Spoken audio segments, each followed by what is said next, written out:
ಕೇಂದ್ರ ಸರ್ಕಾರ ಸರಕು ಮತ್ತು ಸೇವಾ ತೆರಿಗೆ ಅಂದ್ರೆ ಜಿಎಸ್ಟಿಯಲ್ಲಿ ಪ್ರಮುಖವಾದಂತಹ ಬದಲಾವಣೆ ತರಲು ಮುಂದಾಗಿದೆ. ಇದರಿಂದಾಗಿ ಹಲವು ಸರಕುಗಳ ಬೆಲೆ ಕಡಿಮೆ ಆಗಲಿದೆ. ಪ್ರಮುಖವಾಗಿ ಆಟೋಮೊಬೈಲ್ ಮಾರಾಟದಲ್ಲಿ ವ್ಯತ್ಯಾಸ ಕಾಣಲಿದೆ ಎಂದು ತಜ್ಞರು ಅಭಿಪ್ರಾಯ ಪಟ್ಟಿದ್ದಾರೆ. ಹಬ್ಬದ ಸೀಸನ್ ಇನ್ನೇನು ಶುರುವಾಗ್ತಾ ಇರೋದು, ಓಣಂ ಗಣೇಶ ಚತುರ್ಥಿ ಮೂಲಕ ಚಾಲ್ತಿ ಸಿಗಲಿದೆ. ಆದ್ರೆ ಈ ಸೀಸನ್ ನಲ್ಲಿ ಚಿಕ್ಕ ಮತ್ತು ಎಂಟ್ರಿ ಲೆವೆಲ್ ಕಾರುಗಳ ಮಾರಾಟ ತಗ್ಗಬಹುದು ಎನ್ನಲಾಗ್ತಿದೆ. ಇದಕ್ಕೆ ಪ್ರಮುಖ ಕಾರಣ ಏನಂದ್ರೆ ಪ್ರಧಾನಿ ನರೇಂದ್ರ ಮೋದಿ ಅವರು ಆಗಸ್ಟ್ 15ರಂದು ಜಿಎಸ್ಟಿ ಪರಿಷ್ಕರಣೆ ಕುರಿತಾಗಿ ಪ್ರಮುಖವಾದಂತಹ ಘೋಷಣೆಯನ್ನ ಮಾಡಿದ್ದಾರೆ.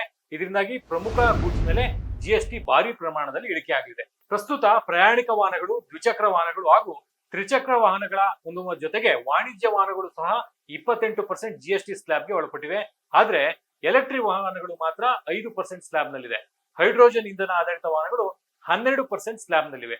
ಹೀಗಿರುವಾಗ ಕೇಂದ್ರ ಸರ್ಕಾರವು ಈಗಿರುವಂತಹ 12% ಮತ್ತು 28% ಜಿಎಸ್ಟಿ ಸ್ಲ್ಯಾಬ್ ಗಳನ್ನ 5% ಮತ್ತು 18%ಗೆ ಇಳಿಕೆ ಮಾಡಲು ಯೋಜಿಸಿದೆ. ಇದರಿಂದಾಗಿ ಬಹುತೇಕ ಕಾರುಗಳು ಹಾಗೂ ಬೈಕ್ಗಳು 28% ಸ್ಲ್ಯಾಬ್ ಇಂದ 18% ಜಿಎಸ್ಟಿಗೆ ಇಳಿಕೆ ಆಗಲಿವೆ.